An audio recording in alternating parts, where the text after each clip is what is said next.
9ই August থেকে আজকে 1লা October 54তম দিন। আজকে আমাদের পরিবারের মেয়ে আজকে 54 দিন ধরে বাড়ি ফেরে না।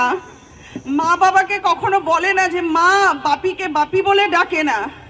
তো 54 দিন ধরে আমরা অসহ্য যন্ত্রণা, অসহ্য দুঃখ, অসহ্য জ্বালা সব কিছু নিয়ে আমরা বসে রয়েছি বুকের মধ্যে, আমাদের সমস্ত অনুভূতিগুলোকে নিয়ে। কালকে দেবীপক্ষ শুরু, আমাদের বাড়িতেও পুজো হতো। আমাদের বাড়িটা পুরো উঠান, যেটা পুজো দালান, পুরো ফাঁকা হয়ে গেছে। আপনারা অনেকেই সব কিছু জানেন, পুরো ঘটনাই জানেন। 9 তারিখের পর থেকে আজকে 54 দিন পর্যন্ত যা ঘটনা, সেগুলো নিয়ে আর বলতে চাই না।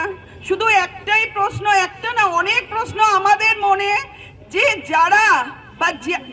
যারা আমাদের মেয়েকে এইভাবে খুন করেছে, তারা কেন করেছে, সেই প্রশ্নের উত্তর এখনো আমরা পাইনি।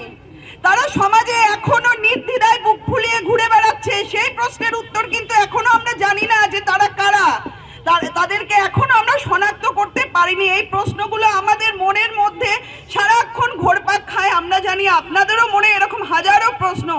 তাই বলবো যে আপনারা ভুলবেন না, আমরা তো ভুলিনি, আপনারা ভুলবেন না, কাউকে ভুলতে দেবেনও না। এই জিনিস যা হয়েছে আমাদের পরিবারের সঙ্গে আমরা ভুলবো না, আপনারাও ভুলবেন না দয়া করে।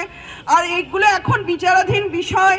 সুপ্রিম কোর্ট দেখছেন, মহামান্য সুপ্রিম কোর্ট।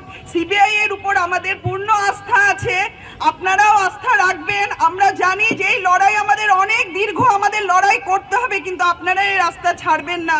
আমাদের পরিবারের মেয়ের সাথে সাথে এখন আমরা জানি, আমরা তিলোত্তমা অভয়া এই নামটা আমরা মুখে আনতে চাই না পরিবারে, কারণ তা আমাদের কাছে আমাদের মেয়ের একটা নাম ছিল, আমরা তাকে ভালোবেসে নানান নামে ডাকতাম। আমাদের এই অভয়া তিলোত্তমা ডাকতে কষ্ট হয়, কিন্তু মানুষ এখন এই নাম দিয়েছে, এই নামেই আমাদের ঘরের মেয়ের পরিচিতি।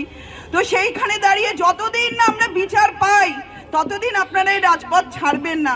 আপনারা এই প্রতিবাদ চালিয়ে যাবেন, আমরা আপনাদের সাথে আছি, পাশে আছি, এইটুকুই বলার, আর কিছু বলার নেই। বাংলা হান্টের আরো খবর দেখতে নজর রাখুন। বাংলা খবর মানেই বাংলা হান্ট।